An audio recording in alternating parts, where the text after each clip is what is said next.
Any health-related information on the following show provides general information only. Content presented on any show by any host or guest should not be substituted for a doctor's advice. Always consult your physician before beginning any new diet, exercise, or treatment program.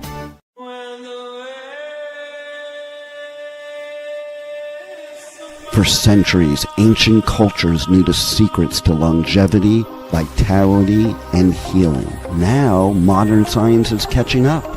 Ageless Blueprint is a podcast that will reveal the modern secrets of better health and a better life. Join Dr. Eldred Taylor here today and every Wednesday at 9 a.m. Eastern Time on W4HC Radio at W4HC.com. As together we discover the secrets to better health through science and spirituality. A better life with Ageless Blueprint starts now. Here's your host, Dr. Eldred Taylor. Hello, hello, hello. This is Wednesday morning. I'm Dr. Taylor. I am the hormone doctor, and we are here to end hormone confusion. And I'm really excited about this episode because I want you to see that this is real life. This is an international problem. It's cross-cultural, it's cross-racial. It is a problem, and we're here to end hormone confusion. And I have two of my best advocates on the show here with me because see, I've been talking about this for a year, but I want you to see that this is real life. People are suffering, and somebody has to do something about it. And I'm just crazy enough to think that I can end hormone confusion, but I can't do it by myself. I have to do it with great people like this who've experienced it and have gotten through it, and they're going to help somebody else do it. And so instead of me talking, I want to have some live people here. So let me tell you, I hope you saw last week's podcast. It was with Lovey Bradley, and she told you all about her struggles, and we're going to review that again today. But I'm going to tell you, the very next day, I had a patient come in that sounded exactly like she did. And you know what her nickname is Lovey also. So I want to introduce these two people. One is Lovey Bradley. Hopefully you remember her from last week. And if you haven't heard last week's podcast, you need to go back and look at it. And then I have another patient. Her name is Regina McClure. And can we pull her up? Hi. Hey, and so I am so excited about this because I need some real people out there who's saying that what I'm saying is actually true, okay? That there's a lot of hormone confusion out there, and that the solution is two things. Women and men are being tested wrong when we come to hormones. And the second one, we're really focusing on two hormones that we should not be focusing on. The two hormones we should be focusing on is progesterone and cortisol rhythm, and everybody is focused on estrogen and testosterone. It's on the media, it's all it's all over the place. So we're going to refocus, and we're going to show you how this works in real time. So first, Lovey, can you just kind of review where you were, your starting point? Because Miss McClure is at her starting point. I just met her. We just met on Thursday, right? We did. But we saw me on TikTok. And you're like, wait a minute, this guy may be talking about me. So anyway, Lovey, tell me where you were at the start, okay? And why you came to me, how you found me and all this stuff, because the stories are almost exact. So Lovey, can you just review kind of where you were before you started working, what process you went through, and then we'll go from there, okay? Absolutely. I'm excited to hear Miss McClure's story since they're so similar and we share the same name. I was preparing this AM when I was getting ready, Dr. Taylor. I realized at the age of 12, I had a full mustache because I asked myself, when did this onset happen? It didn't happen in my 30s. This started at the age of 12, where I can go back. However, fast forward into my 40s, after I had my hysterectomy due to having 2 surgeries for fibroids, I then started having high blood pressure issues, couldn't see. I became like very horrible vision in my eyes, They were blurry. I couldn't wear my contacts, dry eyes. I was completely exhausted. I had no energy, would sleep till like 11, 12 o'clock and would have to roll out of bed, like literally like, oh my God, I just don't want to get up. I would get a boost of energy around 5, 6 o'clock. I would work all night long because that's when I had my energy. And my mother used to tell me, you've always had your days and nights mixed up. As a child, you stayed up all night. You kept me up all night. So I was programmed to think that I was just a night person, right?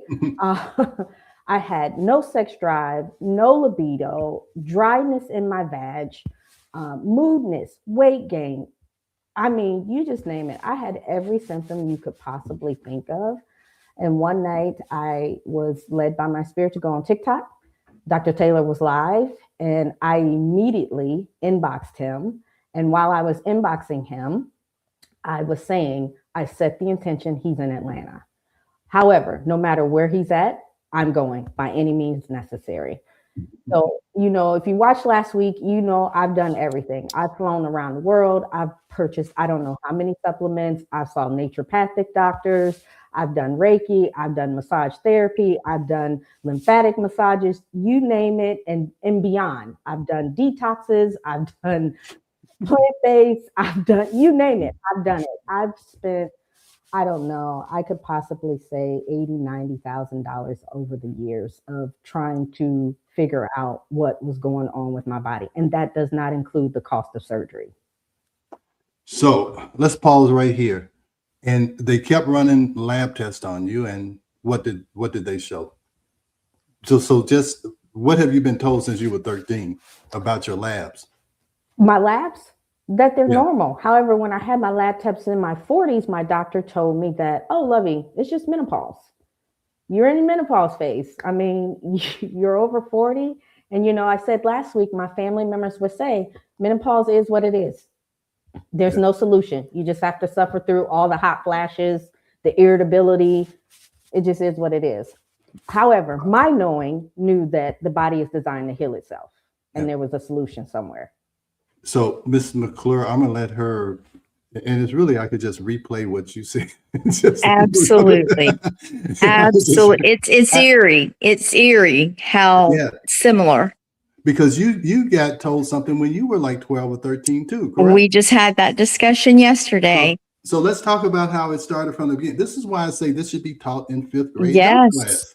So taught in 5th grade health class. So go ahead, Ms. McClure. Yes. So I started my period at a young age. I was around 12, and it was horrible. I played sports. I would have 2 periods a month that I wouldn't have, and it was horrible. I was in excruciating pain, to the point where, my parents would take me to the emergency room, where finally the doctor, just told me, you have endometriosis.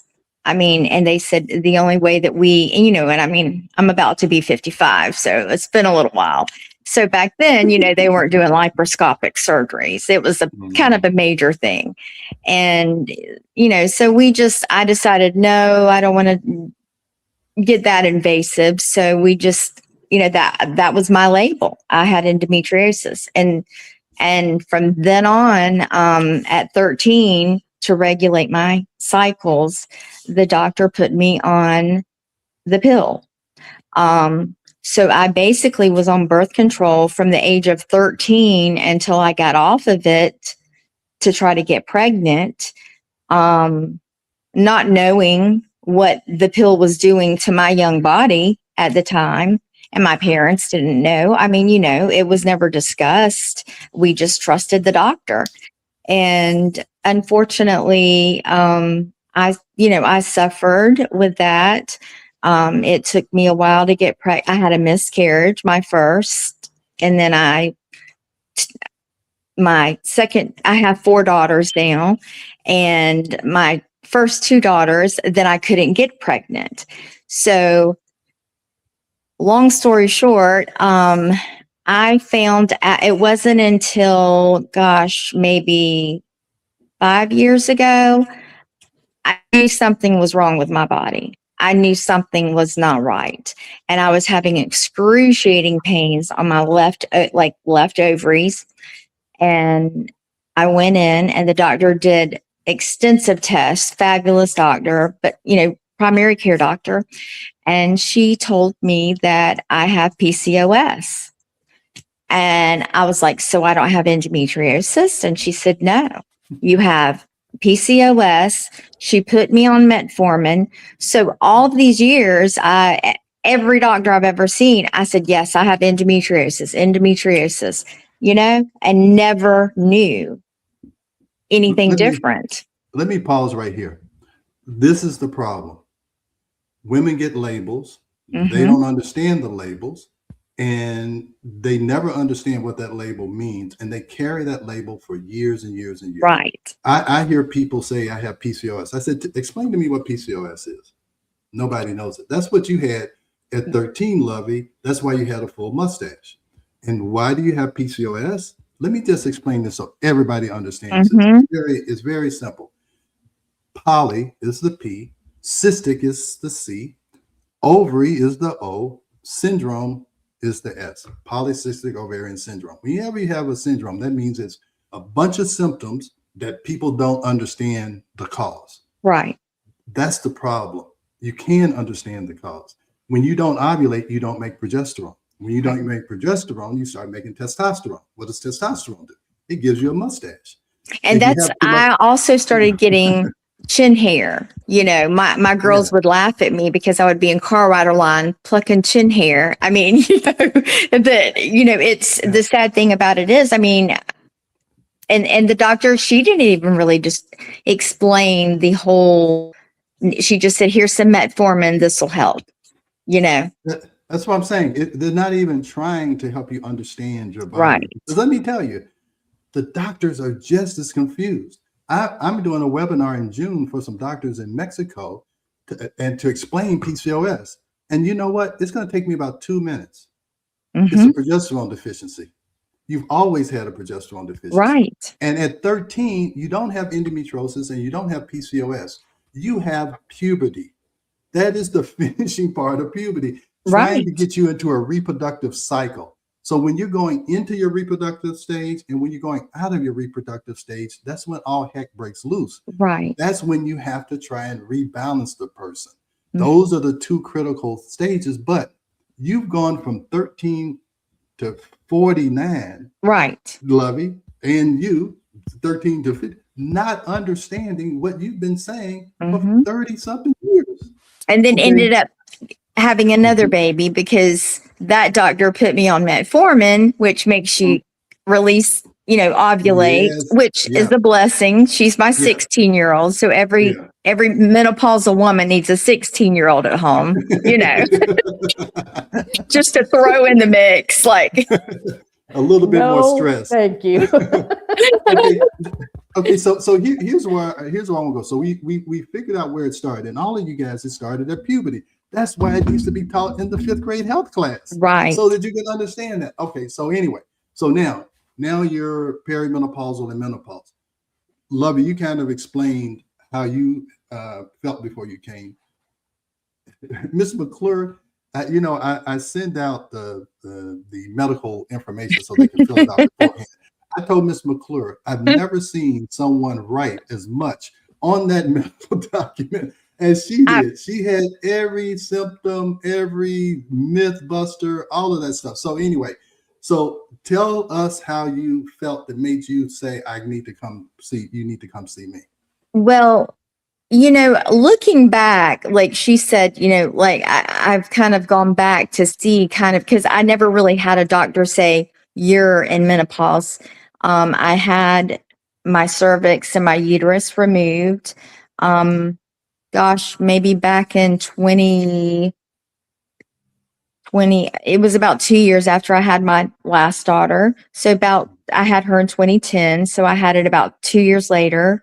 And I was fine. I had no problems, no issues other than, I would still have some issues, and I was not getting back on that metformin because I couldn't tolerate it. So, everything was going well. And now that I look back at my labs, I can now tell that it was around 2020 when I started feeling a lot of the symptoms.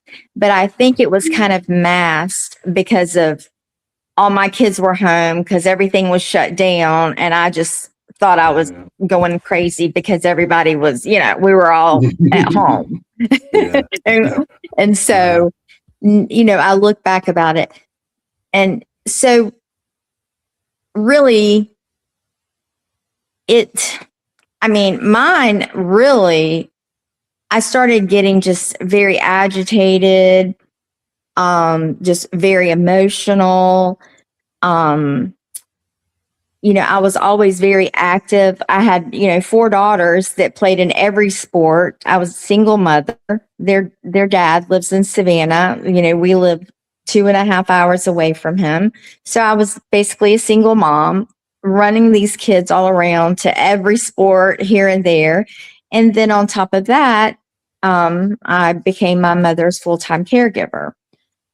She had dementia, which they live right next to us. So at first I just thought that I was just running myself down, with trying to do everything. Little did I know it was my body. And it's funny, you talk about the libido. That is when I was in a long-term relationship. And when I tell you, I've never had a problem with my libido, but I woke up one day and it was like, I didn't even want him to hold my hand. I didn't even want to look at him. And it, and it's so sad. And that's how we talked about it yesterday, because I have so many friends that have, divorced, that have issues. And men don't understand it. You truly don't understand it. And like you were saying, Lovey, you heard your mother and grandmother discuss it. And, like at our age, we would hear them talk about it, but it wasn't really talked about. You know what I mean? It wasn't like a discussion. It was kind of like politics. Back in the day, no one talked about politics, not a single soul. You didn't talk about money and politics, at my house anyway. But so, and I feel because, and I just feel like, no one was discussing it. And, but I knew that morning that I woke up and I had that feeling. I said, oh, I must be going through menopause. And so I started going to my primary care doctor. Well, they didn't know anything, and with my mother having dementia, I had done a deep dive into dementia. And one of the major things that I read was, and I knew my mother she had had a total hysterectomy right after, at a very young age. And they had put her on Premarin. And I remember that, she still had her medicine bottle full of the pills. And it's like one day she came home and she said, I can't, take that anymore because women are having blood clots. And now that I'm a mother, I see like why she was kind of grouchy or why she was kind of, whatever. She never really, talked about it, but now I see what she was going through. She was tired. She was exhausted. And now I'm going through it. So let me pause right here, because that's what I want to show. Mm-hmm. This is a cross-cultural problem. Lovey, African American, she lives in Atlanta. Regina is Caucasian, she lives in rural Georgia. On TikTok, I have people from Australia, countries I haven't even heard of on TikTok. They are saying the exact same thing. So That's what I'm talking. And people are getting the exact same answers. Right. And the reason why this happens at this time, you see what Lovey says, why high performing women feel flatland. It's because single mothers, taking care of parents, dealing with your job, dealing with relationships, dealing with why am I acting like this toward my spouse? Right. I'm irritated. He's feeling rejected. It causes all kinds of problems. And I talk about the cost of hormone confusion. Lovey talked about the monetary cost. She'll tell you that she's wondering why her husband stayed with her. That's what you said last time, right, Lovey? So tell that story, and I want to. So here's the goal for today. I want to show you how expansive this problem is. Lovey is my example of. She started with me 6 months ago, and you see how it looks now. What she described and how she looks now, she looks like she's 30 years old, and then she was acting like she was 50. So why don't you tell us, since she's talking about relationships and libido, why don't you tell us where you started and where you are now with the relationship and all that? Because the amount of divorces in your age is going up like crazy. Yes, because it's not a taboo to divorce. Okay, I remember that the couples used to stay together and they just be at each other the whole time, but they say we can't get divorced because it's taboo in the past. Now it's not taboo anymore. Right. And we need to solve this problem because a lot of relationships have already broken up and will break up if we don't start to understand it. So let's go over your libido relationship story and how that started and how you got to the point. Because I want Ms. McClure to see that there is a path forward. Okay. So indeed. Well, my surgery was in 2016. So my relationship was fine up until then. I won't say fine. We were more sexually active.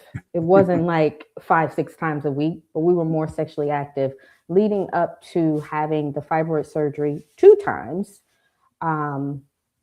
It started slowing down around that time because there was a lot of discomfort, pressure in the pelvis, dryness in the vag. And then after the surgery, it was almost like a complete halt for me. My love would walk around and he would tell my children, well, mom haven't given me any in about 12 months. So he would justify his behavior and mood because mom hasn't given him any in 12 months. Now, it hadn't been that long, but that was his saying. It went from 6 months to 12 months, depending on the day. And I know that's what it felt like for him. And for me, it felt like it was yesterday. Right. And it felt like I don't need to, because I was always like anticipating the discomfort, right? Just the thought of getting naked. I was like, I don't want to do that. I don't want to see you naked. I don't want to see me naked. I don't want to feel anything because the pain was so unbearable in my vag after the hysterectomy. Right. So yes, we went from absolutely like almost non-existent. It was like we were just roommates. And there were even times where I slept in the guest room because I felt like I rested better sleeping alone. That's a whole nother topic too, Dr. Taylor. That's a whole nother topic. However, like I said last week, when Dr. Taylor started treating me, it was about 3-4 weeks later that I said, okay, I have to mentally prepare myself because my body remembered the pain and discomfort. However, I wanted to help my body relax. And I told my love, I said, I've been on this medication as far as my hormone therapy, and I want to see, has anything shifted? I actually had a drive to see if anything has shifted, right? It's like, I want to see what it feels like to be intimate again. And so I said last week, the very first time, it was phenomenal for us. I even said to him, how was that? Like, was it different? Like, explain to me how it was for you. Like there was no dryness. There wasn't all these things that we had to do to prepare my body just to relax, to just have me feel comfortable, and it was just so much like a chore, a task. Yeah. So it was horrible. So I explained this last week, what happened, Ms. McClure. So we did all the hormone stuff and you can look back and hear all of this. But the final one was for vaginal dryness, you use something called estriol. It's a type of estrogen, but it's a weak estrogen. Its Right. main job is to make sure that the vagina is moist and flexible when a baby comes. That's why you have so much estriol in the bag of water around the baby. So when the bag of water breaks, it floods the vagina with estriol, and now it can be flexible enough to get a head through. So that is made for vaginal dryness. And all you have to do, you only do it for 4 weeks. You do it every night for a week and every other night for 4 weeks. And after that, it usually solves the problem permanently. But now, so that's the physical part. The emotional part has to come with balancing your hormones. Right. So we balanced our hormones with the emotional part. Then she was like, I got one more problem. I got this problem down here. No problem. Give her the estriol. So now, Right. emotionally, she's stable. Physically, she's stable. Intimately, she's stable. And now look at her. She looks, now I'm going to tell you, Lovey didn't look like this when she first walked in my office. Her hair was a mess. I told Dr. Taylor yesterday, I said, she's gorgeous. I said, she looks like a model. He said, I'm not trying to be rude. He said, but she didn't. He said, I mean, she looked different when she come in. I have videos. I recorded the whole process. I recorded day one, and then I recorded not day one, but weeks one. I recorded like when I started going into the office, my journey and what I look like and how I just look like. I really looked like my husband had been abusing me. I had 2 black eyes. Truth be told, when Dr. Taylor and I had our first meeting over the phone, he said, I'm quite shocked that you're this put together. But what I didn't tell Dr. Taylor, and it was, and our appointment was at 12:30, and what I didn't tell him was I literally had just woke up at 12 o'clock and ran in the bathroom, brushed my teeth, threw on a little bit of makeup and a shirt, because I'd been wearing the same shirt for like the past, 4 or 5 days. I get that. And brushed my hair. I mean, like, I haven't even slept. I didn't sleep at all last night. I've had no sleep, none. And that's my biggest issue is, now I have 2 grandbabies, little baby, 1 and 3, and another one that's going to be here in July. And I have no energy, no energy. Story. And I am young. I am so young at heart. Like, my 16-year-old daughter, her friends want to hang out with me. Like my other daughters, their friends want, I'm fun. I'm just, I'm the life of the party, but I haven't been the life of the party. I want to. And when you said that about staying in the bed, and I know that sounds completely crazy to some people, and, and I think a lot of us women mask, we're good at masking things, like you can throw on some makeup, but then what Dr. Taylor doesn't realize is that after that call, I went back to sleep and slept for another 3 hours. So I could stay in the bed. Yeah. So that's the thing. You're right. I was surprised that you look like this, because I thought you were going to look like Lovey did when she first came in. Lovey didn't care. I did not care how I looked to other people. I know how I felt. You truly do not. You do not, and it's very sad. It is. Yeah. I'm sorry, because we usually have to take a break at 30 minutes. Okay. Rebel, are there any questions? Rebel, she's our producer. Yes, we have a few questions here. Kate wants to know, why do doctors not know these things? Okay, let me explain that. I went to Emory University Medical School. I did a residency there right here in Atlanta. And everything I'm telling you right now, I never learned while I was a resident. The only thing that made me learn this is that my wife had this story. She hated me 2 weeks before her cycle, And then after that, I was the best husband in the world. And she kept wondering why I kept changing my personality every 2 weeks. Right. Okay. And so then I had a patient come in and ask me about, did I know about progesterone and saliva testing? I said, no. My wife actually listened to the cassette tape and she said, this guy's talking about me. Mm-hmm. And so we learned about hormones. And then about 2 years later, when I would get up and I'd have to go to the hospital and do a C-section or delivery, and we had kids, I could not depend on my wife to wake up and take my kids to school. You don't know how many days. I've been there, done it. But I can't tell you how many times my kids have been late to school.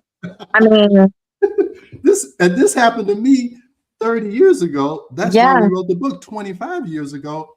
And look, the same confusion that I had coming out of residency is still there. Only 9% of doctors know how to handle menopause. And I don't even know if I trust those 9%. Well, and I told you, I went to an my doctor finally, and because I have medical background, I was in nursing school and then had to drop out because of my third daughter being born. So I had, and I've worked at Memorial Medical Center in Savannah for years. So I have medical background and knowledge.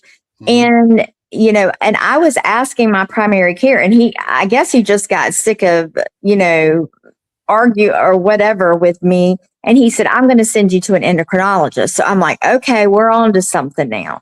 So I told you, I walk in and there's this, and nothing against young doctors. That just means I'm getting older. But he literally looked like I needed to check his ID before I started talking about my libido to him. And, and he's sitting there looking at me like I'm some crazy woman, like, and then for you to tell me that women can live without hormones. So let me pause because we do have to go. Let me pause right here. Endocrinologists, and I'm just going to say it blank, they are not the person that knows about women's hormones. I tell people there's a GYN endocrinology book that has about 600 pages in there. That's what we look at. Okay. Endocrinologists don't read that book, just like I don't read their books about, what other endocrine. So that's but here's what happens. When the doctors don't know, they ship you off. So now you got all these consultation visits. I'm going to an endocrinologist, a hematologist, whatever ologist, just to get you out of their office. Their hair, to do with you. Exactly. So, hey, Rebel, we've got to go to a break. I could talk about this forever. So we've got to go to a break. We're going to come back and we're going to answer some questions. And I want to debunk some myths. One is that if you don't have a uterus, you don't need progesterone. I am going to debunk that myth right now. Please do. All right. Yes. Yeah. So let's go to break, and then we're going to come back with questions and some myths that need to be debunked. All right. Okay. Great. We are going to a quick break, so stay with us as we explore the ageless blueprint right here on W4HC Radio and Talk 4 TV. An ancient secret with a modern twist for better health and vitality. Dr. Taylor will be right back. Taking care of your health shouldn't mean taking a handful of pills every day. At Taylor MD Formulations, they create doctor-developed supplements that combine the best natural ingredients so you get the results you need with fewer pills. Taylor MD Formulations is backed by science, designed for real life with real results. Less pills, better health, doctor approved. Shop now at TaylorMDFormulations.com and discover smarter supplements for smarter health. That's TaylorMDFormulations.com. We are back for more of Ageless Blueprint. Once again, let's join Dr. Taylor for more insights and research on the ancient secret to better health and a better life in modern times. Here's your host, Dr. Eldred Taylor. All right, we're back. So, I want to be clear about Ageless Blueprint. You see how this problem has gone through the ages? Okay, there are some blueprints, how your body works, how estrogen works, how progesterone works, what stress does. The circadian rhythm, okay, which is your stress cortisol curve. You know how long that's been around? Forever. Okay, animals go by the circadian rhythm, the day-night cycles. That is an ageless blueprint. is you follow the circadian rhythm. Isn't that what your naturopath said? You eat with the sun, Lovey, didn't you say that? Indeed. So you have to have, and so when your circadian rhythm is off, your whole body system is off. Your digestive system is off. Your hormone system is off. That is the ageless blueprint. How do I live my life based on the circadian rhythm, which is a cycle? And how do I live my life with the cycles of life? In women, I'm just going to be real quick. Here's the cycle. You're born. You go into your reproductive age. That is puberty. Any transitional stage is turbulent. There's a lot of ups and downs and changes. That's why you had all of that stuff happen around age 13. Then you get into your reproductive stage. At that point, estrogen and progesterone have to be in balance for you to reproduce. Right. What can screw that up? Stress. Stress is what causes PCOS because it stops you from ovulating because your body says you're too stressed to add a baby onto this. Okay. So then you have to transition out of your reproductive age. That's perimenopause and menopause. That's when things get out of balance. That's when you need a saliva test. That's when you need progesterone, because what happens is if you don't ovulate, you don't make progesterone. All right. So then after that, you spend 20, 30 years progesterone deficient if you don't add progesterone. And if you don't fix your cortisol curve, you know what? Nothing works. That's why the second book we wrote was The Stress Connection, because it took us 4 or 5 years to figure out, hey, estrogen and progesterone and testosterone, it doesn't fix everything. You have to look at that cortisol curve. And that's what no one is looking at, is that curve. And when I show that to patients, they say, that's exactly how my day is. I'm tired all day and I can't sleep at night. And I'm telling you, the longer that happens, that is killing you. Okay, it's killing you. And Lovey knows that she almost died because of a surgery. And if she had known what she knew now, she wouldn't have had any of those surgeries. So just talk about how you almost died because you had a surgery that was really the result of an estrogen progesterone imbalance and a cortisol problem. That's why I keep saying you don't have 10, 12 problems. You got 2 problems. You're being tested wrong and you're looking at the wrong hormones. You're getting put on estrogen and testosterone, and you should be looking at progesterone and that cortisol curve. It is as simple as that. And we can talk for 10 hours and I'm still going to tell you got 2 problems. Okay. So anyway, tell about how you almost died. Then we're going to go through questions. It says sometimes I'm so passionate about this and I see how easy the solution is. And I hear all of these women and it just drives me crazy. It drives me absolutely crazy. Me too. Okay. So, all right, Lovey. So tell them about your near-death experience. Then we're going to get some questions. And then we're going to tell everybody, how do you end hormone confusion for yourself and how can you do it for someone else? Because that's what these 2 people are going to do. They're on a mission from God. It's just like the Blues Brothers. It's just like the Blues Brothers. When you get something that's as transformational as this, you can't help but tell somebody else. You can't help it. And that's why I'll get on TikTok, Facebook. I've told everybody that at the grocery store, I've told everybody. My kids, I think they're more educated than most doctors are about it now. Absolutely. You're right. You're right. That's why I say you need to go in and educate your doctor. This is what I'll tell you. Most of the things that I do in my office now is because a patient asked me and I started to investigate it. And I'm like, wow, this is something I need to bring into my office. All of this started from a patient. You guys don't know how powerful you are. That's why the pharmaceutical industry says, hey, ask your doctor about this medication, because they know if they can increase demand, they're going to increase their profits. But the sad thing about it is, Dr. Taylor, is that a lot, obviously we've always, we were brought up to trust physicians. But it's like a lot of people don't self-advocate for themselves. They're afraid to ask a doctor because they're like, this is a doctor. He's gone to school for all these years. He who am I to ask? So you have to advocate for yourself. You have to ask. Like I just told you yesterday, the doctor that I'm seeing now, she wouldn't even do a test my progesterone.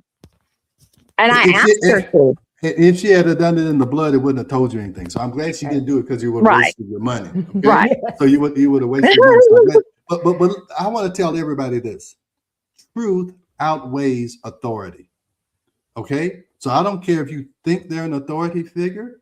Truth outweighs authority. Right. Okay, so you're coming with the truth. Hey, estrogen causes growth.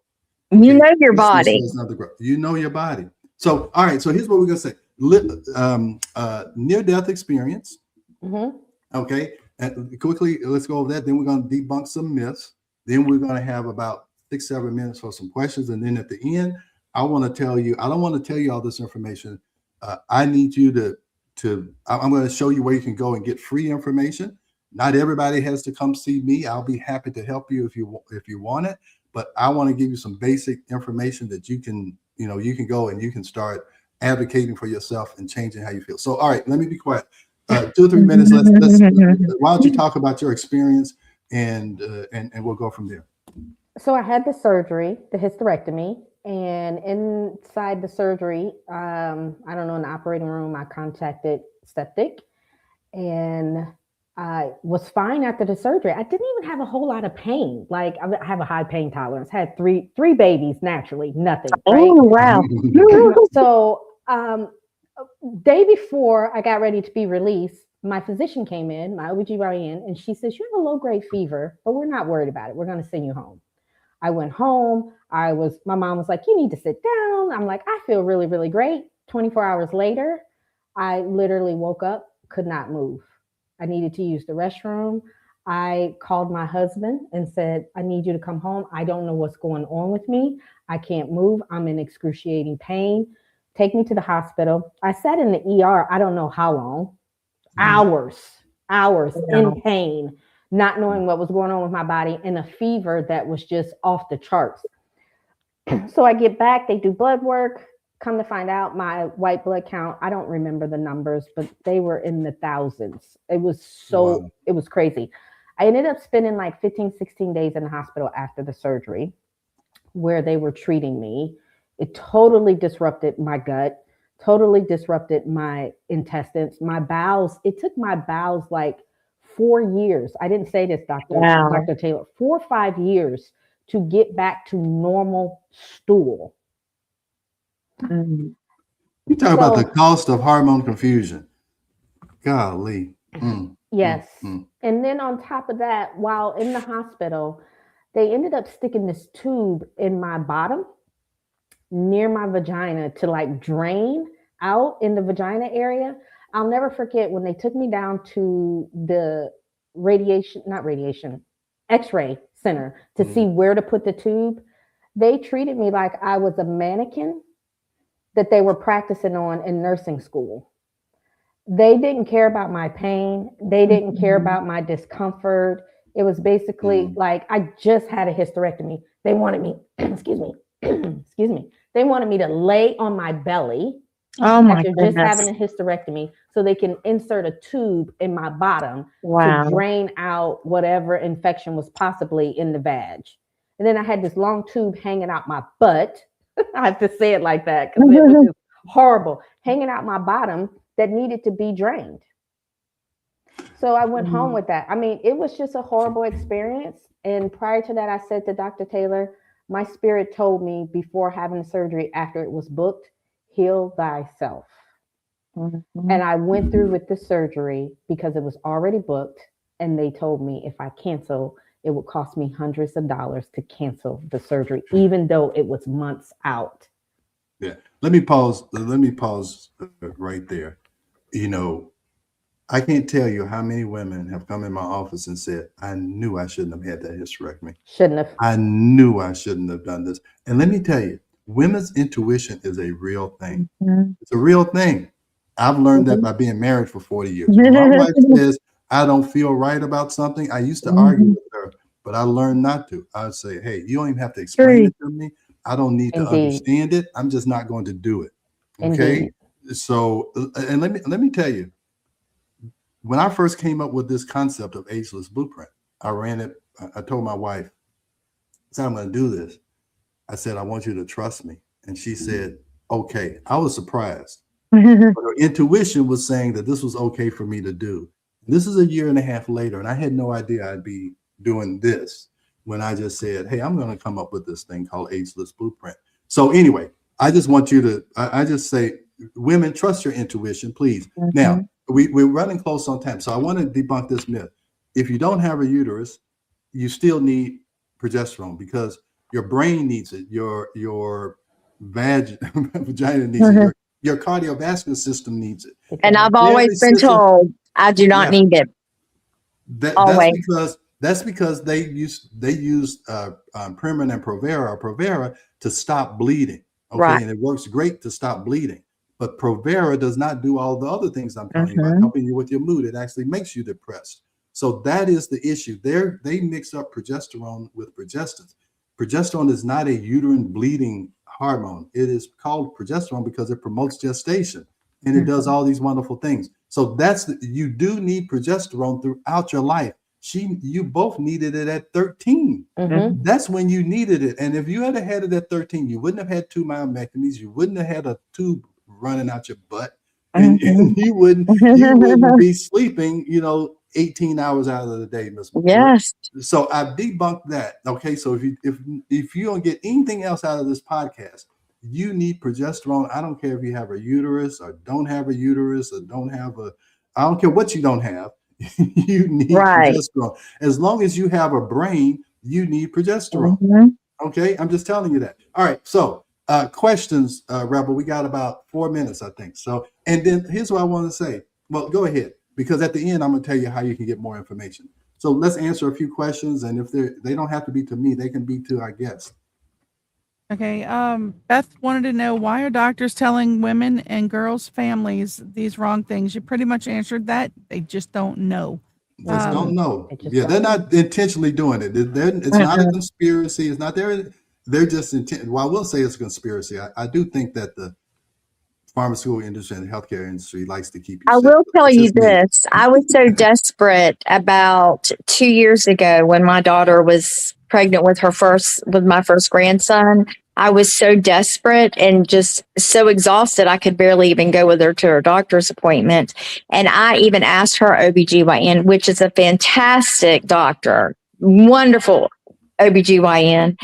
And she literally looked at me and she said, Regina, she said, I'm embarrassed to say this. She said, but, out of all the medical schools, she said, I mean, we maybe got like a day or two over hormones. I mean, she said, you're going to have to find somebody else. I mean, at least she was honest, Yeah. I mean, but I was desperate. I would have asked anybody. Yeah. She admitted that she didn't know. Right. I commend her for that because Absolutely. Most docs, I tell you, I say that most docs are down on what they're not up on. Right. So if they're not up on hormones, they're going to be down. Oh, no, you shouldn't be taking any hormones. Oh, no, you can't take any hormones. No, the FDA. If they're not up on it, they're down on it. And she's honest. I tell people, I know what I know and I know what I don't know. So don't ask me about kidney problems. Don't ask me about heart problems. Don't ask me about heart problems, and I will tell you, and I will tell it to you authoritatively because I've lived through this, myself. So anyway, another question. Okay, Nana wants to know, how long does it take the body to start noticing any changes? Hey, here's what I want to do. This is what I want to tell you. Ms. McClure has agreed, because today, did you do your saliva test today? Okay, I started. So this is perfect. So this is day 1. She's going to do the saliva test. Okay? I'm so excited. Exactly. We're going to follow her month to month. So you're going to see this in real time. She's going to do the saliva test. It takes 2 weeks to get the results back. I'm going to meet with her in 2 weeks. We're going to go over it. And she's going to understand what is going on and what she needs to do. Then we're going to start treatment. That may take, what? Did it take 6 weeks or 8 weeks for you to get to where you are right now?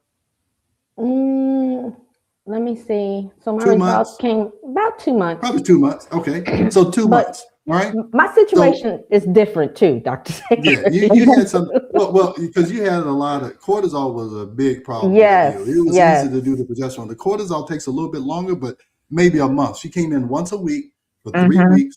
And she got an IV. In between, she was taking some supplements from Taylor MD Formulations that we did the commercial on. So we're going to follow Miss McClure throughout these next 3 months. So you'll see it live how this works. So, hey, we're almost out of time. So look, drop a comment if you want more information. You see all of my links that right down here. Go there. Every link, I have like 14 links. It's to my podcast, to everything. It's to a stands to free downloads. You can join our school group. It's free. We discuss things there. And here's something new.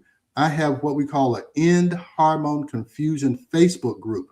So you can have conversations like we're having here. So please join that group, because that's what I need women talking to women.